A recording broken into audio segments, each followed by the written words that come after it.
pinapauwi na ng anak. O tingnan natin sa mga susunod na araw. Kasi sabi ni Saldico, in due time and in a proper forum, sasagutin niya lahat yung mga akusasyon laban sa kanya. Nasaan na niya si Martin Romualdez sa lahat ng ito? Si Martin tahimik pa. Pero pinangalanan na si Martin Romualdez ng surprise witness ni Marcoleta. Ewan ko kung totoo yung mga sinasabi nung witness ni Marcoleta. Kasi nga po, pagaling po sa kampo ng mga Duterte, makaduda ang mga statements po. Kasi siyempre, alam natin, mga sinungaling sila. Sanay magsinungaling ang kampo ng mga Duterte. Si Duterte mismo, pabrika ng fake news, sabi ni Bersamin. Factory. Di ba? Mga vloggers niya, lahat fake news yung mga sinasabi.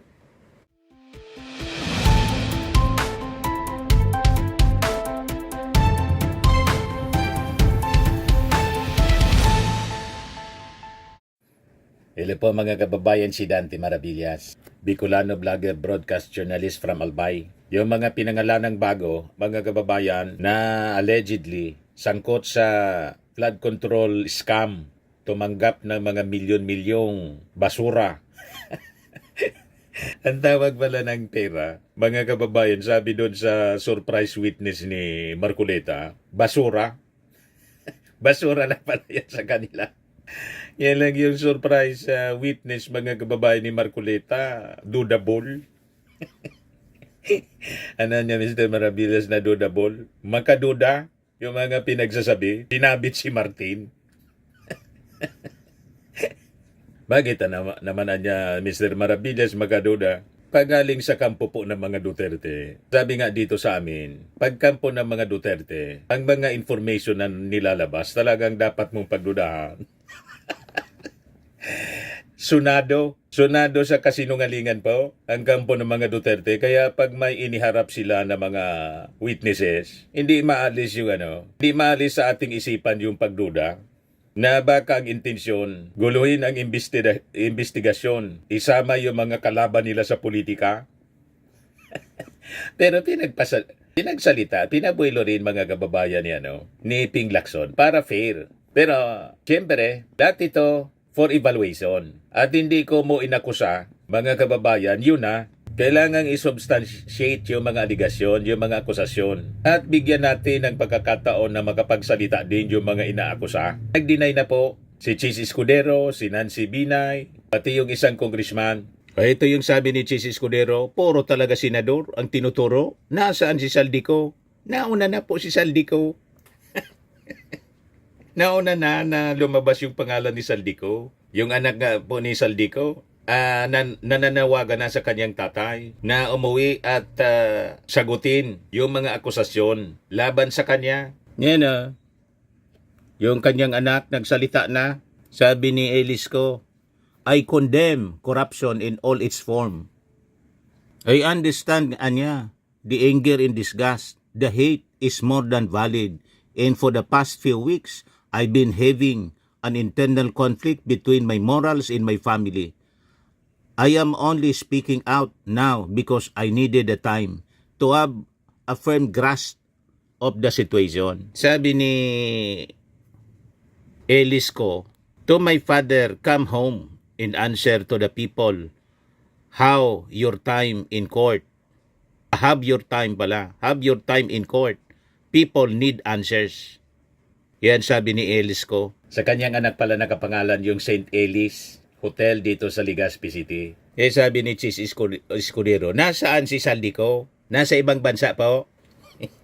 Pinapauwi na ng anak. O tingnan natin sa mga susunod na araw. Kasi sabi ni Saldico, in due time and in a proper forum, sasagutin niya lahat yung mga akusasyon laban sa kanya. Nasaan na niya si Martin Romualdez sa lahat ng ito? Si Martin tahimik pa. Pero pinangalanan na si Martin Romualdez ng surprise witness ni Marcoleta. Ewan ko kung totoo yung mga sinasabi nung witness ni Marcoleta. Kasi nga po, pagaling po sa kampo ng mga Duterte, makaduda ang mga statements po. Kasi siyempre, alam natin, mga sinungaling sila. Sanay magsinungaling ang kampo ng mga Duterte. Si Duterte mismo, pabrika ng fake news, sabi ni Bersamin. Factory. Di ba? Mga vloggers yan, lahat fake news yung mga sinasabi. Kaya huwag tayo agad-agad na maniwala sa mga kwento. Pagaling sa kanila po, makaduda. Anyway, sabi ni Chis Escudero, nasaan na niya si Romualdez? Sa lahat ng ito, nasaan ang mga kasabwat niya? Kung babasihan natin ang testimonya ni Yusek Bernardo, wala sila lahat kasalanan o kinalaman dito. Di naman ata ito kapanipaniwala. So ano yung kapanipaniwala? Yung kay Marcoleta? Yung surprise witness ni Marcoleta. Ngayon, si Nancy Binay po, nagsalita na rin. Ito ang yung kickback claims meant to divert from real perpetrators of flood control mess. Nagugulat ako at nalulungkot ako na dinadamay ako sa mga anomalya ng DPWH. Walang katotohanan ang mga bintang sa akin, sabi po ni Binay. Tahimik po tayo nagtatrabaho bilang mayor ng Makati. Nakakagulat na nagagamit tayo para ipanglihis pala. Ipanglihis sa mga tunay na kailangang panagutin sa issue na to. She said, her performance in public service has always been above board and beyond a shadow of doubt, sabi po ni Nancy Binay. So, isa-isa po na nagsasalita na yung mga napangalanan ng mga witnesses po sa Senate hearing kanina na tuloy-tuloy pa hanggang ngayon. O, ito naman yung statement ni Congressman Eric Goyap. Sabi niya, I was disheartened to hear my name mentioned in today's Senate hearing on alleged irregularities in flood control projects. To be implicated in such matters is painful, not only for myself but also for the people I have pledged to serve with integrity. I categorically deny any involvement in the acts being alleged. I've never accepted nor authorized the delivery of money in connection with flood control projects. These claims are untrue. As a public servant, I am accountable to the people. That is why I welcome the chance to face the witness who implicated me, but in the proper forum, in under proceedings where my constitutional rights are respected. I owe it to my constituents, my family, and the Filipino people to clear my name in the right way. My work has always been guided by service, not self-interest. I remain steadfast in that mission, and I am confident that in the end, truth and justice will prevail, and the real culprits and heartless criminals who perpetrated this outrage against the nation unmasked and exposed.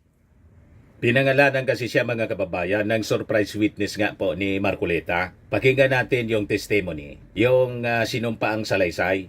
Yan po, mga kababayan, na sabi ng mga observers sa hearing, may mga cracks, may mga butas po. But anyway, pakinggan pa rin natin. Yan po. Mr. Gutesa, kaninang ako'y nagpapaliwanag para ipakilala kita. Narinig mo yung aking sinabi. Yes, Your Pwede mo Honor. bang i-confirm na kung ano yung sinabi ko ay yun nangyari kahapon? Siya po si Orly Gutesa, na ang sabi, dating Marines at dating security ni Saldico. Yun daw yung nautosan na mag-deliver ng limpak-limpak na salapi. Na ang sabi, on one occasion, then CIS Representative Eric Yap delivered 46 suitcases of cash to Cos House in Valle Verde. At saka kay dating Speaker Martin Romualdez. So dito lumitaw, pinangalanan si Martin Romualdez na sabi tumanggap din ng pera. Ayan ang kwento po ni Orly Gutesa na surprise witness ni Marcoleta. Si Marcoleta mismo yung nag-introduce. I confirm, Your Honor. Salamat po. At ngayon po ay hawak ko nga ang inyong sinumpaang salaysay na nung draft ito ay binasa ko. Ganun din nga po at wala namang pagbabago. At gusto ko lamang pong sabihin ninyo na mayroong pirma sa ibabaw ng pangalang Orly Regala Gutesa. Kayo po ba ang nagpirma nito? I confirm, Your Honor. At gaya po ng sinabi nyo sa akin kahapon, voluntaryo ninyong ginawa ito. At wala namang namilit sa inyo. At katotohanan yan, ako nga po ay ininyayahan nyo para makita ko yung inyong salaysay. Yes, Your Honor. Ito po ay pinanotaryo ninyo. Nakikita ko rin po. Totoo po ba itong notaryong ito? Totoo po, Your Honor. Okay. Ngayon, kayo na po ang magbasa para sa ganun ay marinig po ng buong kapulungan. Pwede po niyong basahin ang inyong salaysay. Maraming salamat, Your Honor. Mr. Chair, can he proceed? You may proceed. Ako po'y nagpapasalamat sa pagkakataong ito. Sa Senate Blue Ribbon Committee, Senador Ping Lacson, sir. At sa iba pang member na nandito po. Ako po si Orly Gutisa, may asawa, nasa tamang edad, Pilipino, makatapos makapanumpa na ngayon sa umiiral na batas ay nagsasaad at naglalahad ng gaya ng mga sumusunod. Ako po ay lumabas upang magsalita sa isyu na ito. Bilang isang dating sundalo,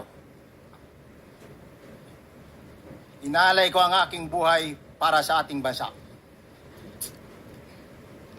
Sa pagkakataong ito, nagdesisyon akong magsalita at maglabas dahil ayokong maging masama ang kinabukasan ng aking mga anak, apo ko sa darating na panahon. Ayoko pong naririnig ko at napapanood ko sa pagdinig ng Blue Ribbon Committee. At ngayon ko po napagdugtong-dugtong yung naging partisipasyon ko po sa anomalya at korupsyon na ginawa at lumalabas sa hearing na ito. Yung palang pera na binubuhat namin at dinideliver mula sa masamang gawain na nagdulot ng baha na ikinamatay ng tao at imbis na gamitin ang pera sa edukasyon, medikal at programa na mapunta lamang pala sa bulsa ng mga politiko. Mabigat po sa akin magsalita dahil may pamilya ako. 4 ang anak ko, nag-aaral pa. May asawa ako at nangangalaga sa aking mga anak at marami akong kasama sa operasyon na may kinalaman sa ibabahagi ko sa inyo. Nagtatrabaho lang po kami ng mga kasama kong sundalo sa Philippine Marines. Huwag sana isipin na aking mga kasama na nagtatraidor ako. Ako sa aming trabaho at pinagsamahan dahil pare-parehas kaming may pamilya at gusto lang naman naming ayusin ang kinabukasan ng bawat isa. Wala akong iniisip na kapahamakan para sa kanila, bagkus ang gusto ko lang maayos ang kinabukasan ng bayan at lahat kami. Noong December 5, 2004, na-hire ako bilang security consultant sa Ako Bicol Party List or AKB kay Congressman Saldico. At nasimulan ang duty ko kay Congressman Saldico. Bawat umaga, nagre-report ako sa BGC sa Horizon, sa Bonifacio Global City, kung saan nakatira si Kong Saldico. Tuwing may duty at detailed ako sa basura, it means itong basura, ito yung box ng pera na pinag-uusapan natin sa kasalukuyan. Mr. Gutesa, mag-stick ka lang sa binabasa mo. Huwag ka nang nag-a-adlib. Kung ano yung nandito, basahin mo lang. Yes, Your Honor. Tuwing may duty detail ako sa basura, pumupunta kami sa 28 Ladybug Corner, Dragonfly, Valle Verde 6, Pasig City. Tagabuhat lang ako ng malita ng basura. Ang ibig sabihin ng basura ay malita na may lamang pera. Ang bawat malita ay may lamang humigit kumulang 48 million pesos.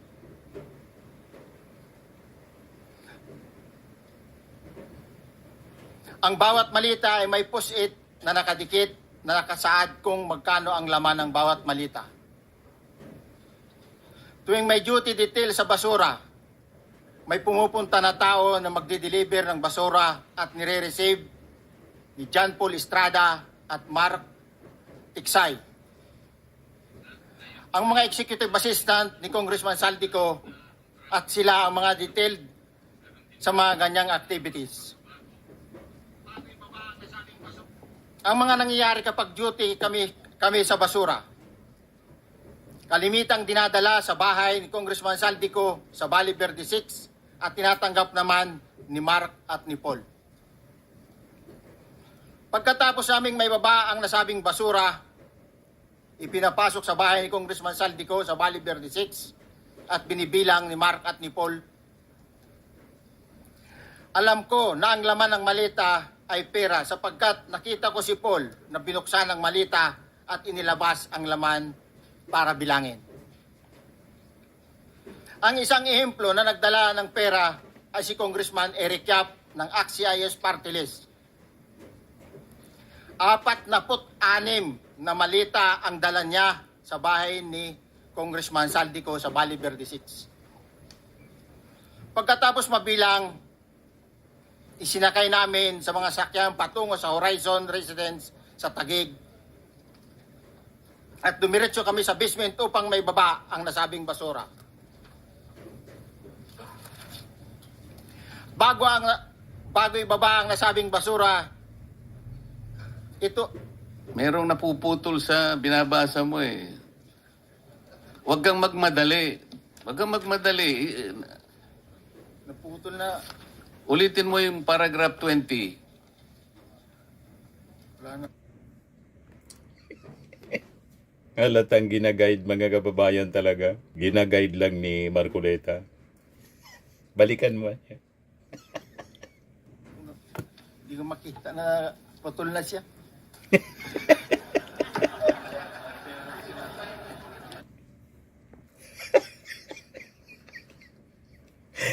Malamang mga kababayan, may gumawa ng kwento niyan, pagkatapos pinapirman sa kanya, tapos malamang may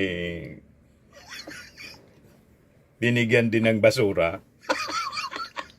Napakamot sa ulo.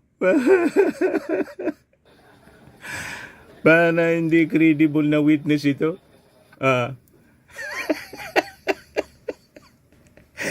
Hindi mo niya sinusunod yung script, yung sinumpaan mo. Tawanan sila.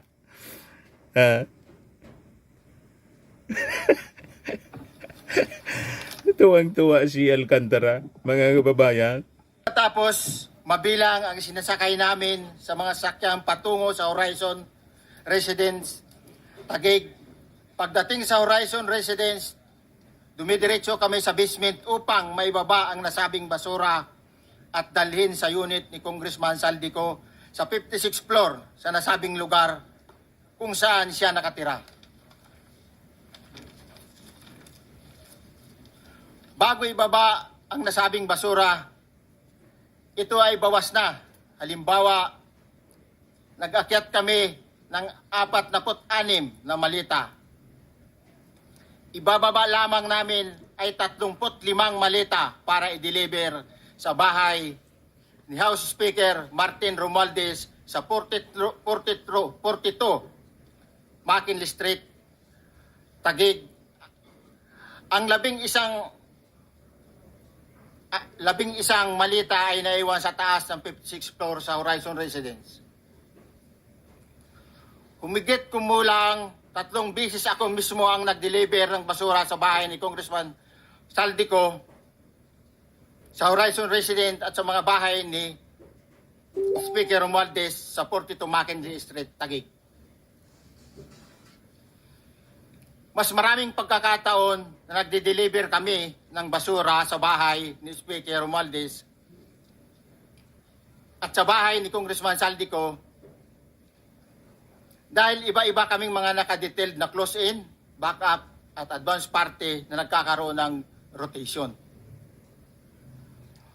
Sa huli, ako po ay nagnanais na mapasailalim sa Witness Protection Program dahil alam ko po nanganganib ang buhay ko at ang aking pamilya sa ginawa kong paglalahad na ito. Sa katotohanan na ang lahat ay nilagdaan ko, ang salaysay na ito ay kusang loob at walang anumang pamimilit at bunsod lamang na hangarin matulungan ang ating bansa. Ito po ay nilagdaan ko, Your Honor. Thank you, Orly. Before you proceed, meron lang ako papakitang litrato sa iyo, no? I-confirm mo, kasama na rin si Bryce, kung yan ba si Paul na binabanggit mo. I confirm, Your Honor. Yun nga po, Your Honor. Siya po. Okay, so, yeah, for the record, andito po yung litrato ng binabanggit na si Paul. Ang tulyado nito.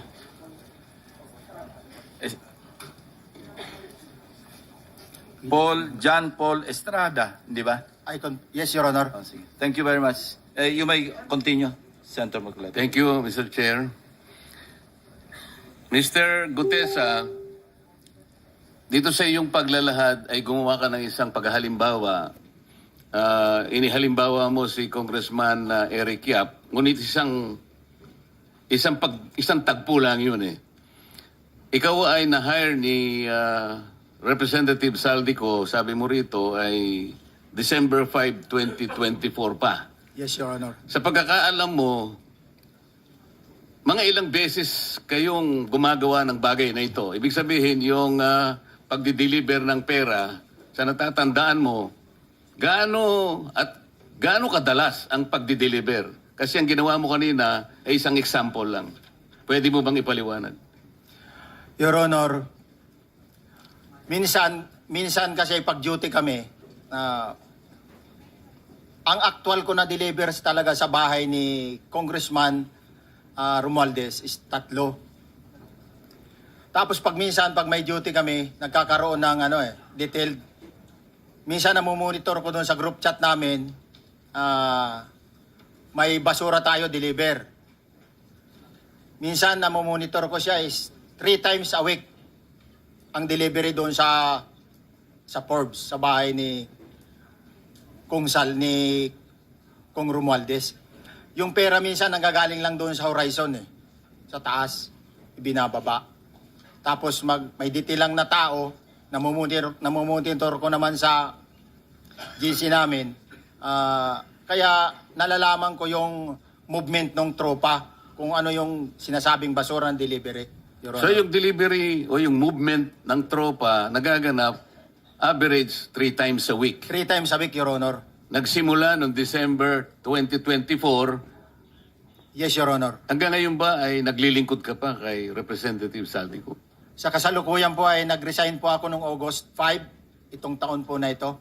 So, maliwanag ba ang ibig mong sabihin para sa kapulungan ito ay nag-a-average ng 3 beses sa loob ng isang linggo ang pagdi-deliver ng pera kay Representative Saldico at tuloy-tuloy naman doon sa bahay ni former Speaker Martin Romualdez sa ganong rate, ganong beses, 3 beses sa loob ng isang linggo. Yes, Your Honor. Magmula December 2024 hanggang ikaw ay mag-resign noong August 2025, this year. Yes, Your Honor.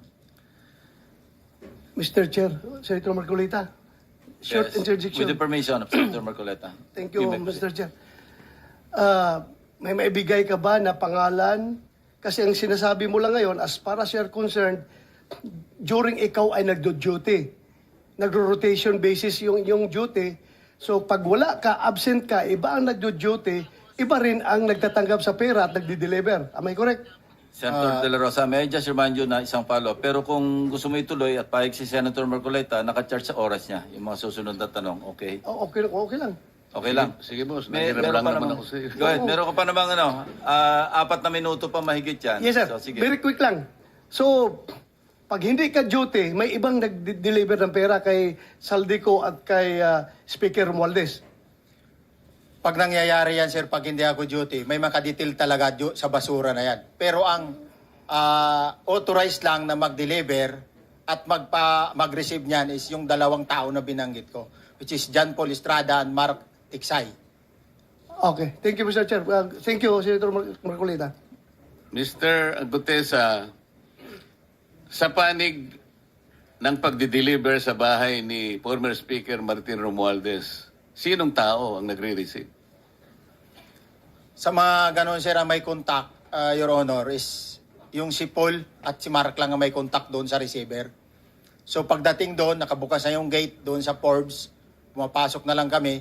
Then pag nabuhat na namin yung mga malita na ibaba na, so lalabas na kami. Wala na kaming ano. Basta may deliver lang namin yung mga basura doon sa bahay, wala na kaming ano noon, Your Honor. Alin-aling bahay Yung ang 42. pinagdideliveran mo sa panig ni former Speaker Martin Romualdez? Yes, Your Honor, yung 42, yung dito sa may Forbes Park. Yun lang? Wala nang iba? Mayroon pa yung bago nakaraan doon sa 19 Nara, yung dating bahay ni Michael Yang. Sa pagkakatanda mo, mayroon pang ibang lugar na kung saan nagdi-deliver kayo? Sa Aguado, sa dyan sa Malacanang. Aguado? Excuse me, Senator Marcoleta. Sino Michael Yang? Yung dating sa Pugo yata yon, Sa? yung dating sa Pugo. Yung Michael Yang. dating bahay ni Michael Yang. Dating bahay. Yes, Your Honor. Okay, thank you. Ibig mo sabihin, nabili ni Speaker Martin yung bahay ni Michael yan? Allegedly, Your Honor. Pero paano mo alam na bahay ni Speaker yun? Kasi doon na nagde-deliver yung tropa nung hindi na nagde-deliver doon sa 42, Your Honor. Ngayon, sinasabi mo meron kayong chat. Nagagamit mo yung chat para ma-monitor mo yung rate ng delivery at kung sino-sino yung nagdi-deliver? During the time nung nandoon pa ako, Your Honor. Mr. Chair, salamat po at baka meron po pong Thank you. gustong Yeah, itanong ating may mga kasama. papakita pa ako isang litrato pa, no? Identify mo lang siya. Sino yan? Mark Tiksahi, Your Honor. Meron pa ba nakakakilala sa kanya bukod sa'yo? Dito? Wala. Nabanggit kasi ni Engineer Alcantara rin dito eh. Sa salaysay mo noong September 23, sinasabi mo, hindi ko po siya na-meet during pagdadala. Ang tao niya po ay may alias lang na Paul at Mark. Na-meet mo ito si Mark, Engineer? Sa Valle Verde po, once lang po. So, kinukonfirm na si Mark Texa ito. Mark po and Paul, karaniwan po naman. Okay. Thank you. Thank you, Senator Marcola. Mr. Chair, may tatanong lang po kung Yes. with the permission of Yeah, okay. Senator Marcoleta. Mr. Orly, sabi niyo po 46 na maleta na nagkakalaman po ng 48 million bawat isa. Tama po ba? Based doon po sa level nung malita na nakita ko, Your Honor. Paano po nilaman ninyo na 48 million po ang laman ng bawat isa? Kasi bawat malita po, mayroon siyang post-it na nakalagay, may sign na 48. Lahat po yun may 48. Yes, Your Honor. So, yung 46 maleta, 48 million ang laman ay nagkakahalaga po ng 2.2 billion. Alam niyo po ba yan kung 3 times a week ang sinasabi ninyo ang delivery? Based sa my experience, doon lang ako naka-experience ng 46 nung time na yon, Your Honor. Hindi naman po every week or monthly ito. Yes, Your Honor. So at one point, yung 46 na maleta, 48 million ang laman, 46 times 48 million ay 2.2 billion. Excuse me, Senator Marcoleta, paubaya mo na sa kanya yung oras na naiwanan mo, now 1 minute. Isang tanong na lang. Sige, okay. 2.2 billion. Ganun po yung multiplication eh. Siguro, Your Honor, yun ang lumalabas. So one time lang po ito. One time lang po, yung time ko lang yan, nung panahon na na-identify ko si Congressman Yap, Your Honor. Alright, maraming salamat po. Thank you. Yung paghalimbawa mo, kaya mo ginawa dahil yun ang pinakamalaki. Yes, Your Honor. Pero pangkaraniwan, dahil 3 times a week, mga ilan sa tingin mo yung karaniwang na i-deliver? Ilang maleta? Usually, pag nanggagaling na sa Horizon, na idine-deliver na doon sa Forbes, minsan mayroong 15 or kaya 18 ang malita. Pero yung malalaking malita yon na nagre-rate yung bawat malita, minsan mayroong 48, may 50. Sa mga tweet, Mr. Gutesa, pangkaraniwan, 15 to... 15 to, Your Honor? Yun ang average, pangkaraniwan. Yes, Your Honor. Yung nabanggit mong nabigla ka sapagkat malaki, 48, yun lang kay Congressman Eric Yap. Yes, Your Honor. Yun ang time na nakita ko talaga in ano yung ganung kabalk Okay. yung balita na yun, Your Okay. Honor. Mr. Chair, payagan nyo sana akong magtanong lang ng isang tanong kay Mr. Diskaya. Mr. Diskaya, naalala mo, nagkaroon ka ng supplemental affidavit na binasa mo dito. Medyo mahaba pa nga di ba? Naalala mo yung nakaraan? Ito yung supplemental affidavit mo. Yes po, Your Na Honor. may petsang September 23, 2025. Ito yung nakaraang hearing natin. Yes po, Your Honor. Napansin ko kasi nung pinakinggan ko yung tiningnan ko sa ating transcript, parang hindi mo binasa yung paragraph 30 na kung saan binabanggit dito yung DPWH Region 1. Chinek ko talaga kaninang umaga, nirecheck ko uli, hindi nasama sa binasa mo ito. Ano ito, nagkamali ka lang o... Your Honor, talagang hindi ko po nabasa dahil masyado na pong mahaba yung ano ko. Yung binabasa ko po. Hindi nga, sabihin mo na nagkamali ka lang, hindi mo sinasadya. Hindi po sinasadya. Pero dito po, wala rin po eh. Hindi nakasulat. Baka nakalimutan pong ilagay, kaya hindi ko po nabasa. Tsaka pinatigil po ako doon sa... Nakatigil... Ito, sorry. Nagkamali po ng page. Ito po, 30 po sa Region 1. Meron pala. Oo nga, nandito yung paragraph 30, DPWS Region 1. Yes po, Your Honor. Pero nung checking ko yung transcript, hindi mo binasa ito. Opo, yes po, Your Honor, kasi mahaba na po. Hindi, nabasa mo yung 31 hanggang 37 eh. Ito nalaktaban mo yung 30. Kaya lang ako nagtataka, kaya tinatanong kita, sinadya mo ba to o nagkamali ka lang? Hindi po, Your Honor, kasi napatigil na po ako noon nung... Hindi nga, sa dulo sagutin po. mo, nagkamali ka lang, Hindi po, Your Honor. Hindi po ako nagkamali. ano nga, sinadya mo? Hindi po, Your Honor. Bali, ano po, alam ko po parang pinatigil na po ako dito dahil masyado na po mahaba yung binabasa ko. Hindi, ganito. Pinatigil ka, nung pagpatuloy mo, nakaligtaan mo yung number 30. Nalaktawan mo siguro. Yes po, Your Honor. Yeah. Para maliwanag lang. Oo, Hindi gusto ko lang sinadyang maliwanagan pinatik- kasi Yeah. nabanggit ko na kanina na naimungkahi ko na sana'y tawagin din si Governor Chavit Singson. Baka ka kung may connecta doon sa ano mo, baka ka kung sinadya mo. Ngayon kung sasabihin mong nagkamali ka lang, tatanggapin ko yon. Your Honor, hindi po ako nagkamali. Naalala po, hindi lang po nabasa. Okay. Salamat, Mr. Chair. Ang susunod po ay si Di ano niya, Mr. Maravillas, ang masasabi mo doon sa surprise witness ni Marcoleta? Kailangan yon thorough cross-examination. Kasi baka, alam na po ninyo, mga previous Senate hearing po, maraming mga testigo po na yung kwentong kutsero man lang po pala, tulad ni Angelo Mawanay. Naalala ninyo si Angelo Mawanay, mga kababayan? I-search na lang ninyo. Kasi makikita ninyo, ginaguide po ni Marcoleta yung witness. Kino-quotes. O di ba pa? Halata. Basahin mo na lang anya. Basahin mo na lang. Pinapirmahan mga kababayan. Tama itong observation ng isang netizen po. May punto ang kanyang mga observations. Sabi niya, on the surface, the affidavit sounds explosive. Maletas worth 48 million each. Delivered under codename Basura. But scratch beneath the surface and cracks quickly appear. For one, Gutesa admits he came forward purely as a volunteer, motivated by personal conviction and a desire to connect Saldico to Romualdez. That in itself is telling. The witness positions himself more as a moral crusader than a direct participant with first-hand evidence. Second, the details are remarkably sparse.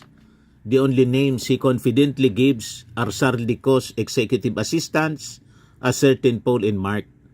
When pressed even by Marcoleta himself, Gutesa could not specify who actually received the alleged cash in Romualdez's residence. For claims involving billions, Paul and Mark simply don't cut it. Third, the coaching was hard to miss. Observer So Marcoleta guiding the witness through parts of his own affidavit instead of showing strength, it highlighted weakness. So makikita yan mga kababayan, ang katotohanan pag isinailalim na po sa cross-examination talaga, strict court examination. In case somebody would file a case against dito sa mga witnesses na nagsalita po sa Senado. So ito yung mga kaabang-abang. Subaybayan natin ang saga. Ayas? Sa mga naghanap ng malinis and spacious fitness gym, pumunta lang po kayo sa aming Colossal Fitness Gym. We also offer Grab Car Rental with our brand new 2023 model ng Toyota Innova. We also accept booking for those who are planning to travel via PAL, Cebu Pacific, and other airline companies, local and international, and bills payment for Meralco Bills, PLDT, Aleco Bills, etc. Ang Colossal Fitness Gym is located at 3rd floor Security Bank Building, Landco Business Park, Legazpi City, Albay. For inquiries, look for Chilon Maravillas. Contact number 0966-802-0949. Yan yung aming Innova. Lagi na pong matao sa amin. Pati mga foreigners po, tingnan ninyo. Mga British tourists sila. Ang lalaki ng katawan na, mga kababayan, nag-gym sa amin. Ito naman po, Indian National. Ito mga mga European sila. Ito naman yung bago naming product na binibenta online, Eye Glow Serum. Whitening po siya galing sa South Korea. Tingnan ninyo yung epekto sa aking anak na architect entrepreneur, Riz Maravillas. For inquiries, look for Riz Maravillas on FB. Ito naman po, Fairmax Firming and Lifting Cream, pinapahid po sa mga pulses and other affected areas. Mainam po ito sa mga pains at paninigas ng mga kaso-kasuan. Ito po, Automax Radiant Serum. Sa mukha naman yung application. Anti-aging po siya. You will look 10 years younger than your age. Ito naman po yung bagong product naming binibenta online. I am Worldwide Amazing Pure Organic Barley Powdered Drink Mix from Australia. Endorsed by cancer survivor, actress Maritone Fernandez. Yan pa po yung ibang mga celebrity endorsers. For your orders and inquiries and business inquiries, mag-message na lang po kayo sa amin. Sa akin po, sa Facebook account ko, Dante Maravillas, sa Messenger, or sa aking anak, Chris Maravillas po. Sa mga mahilig naman po sa imported bags and wallets, dumiretso na lang kayo sa Eileen Closet. Mag-message kayo kay Ma'am Eileen Rosales. Nakabase siya po sa Amerika.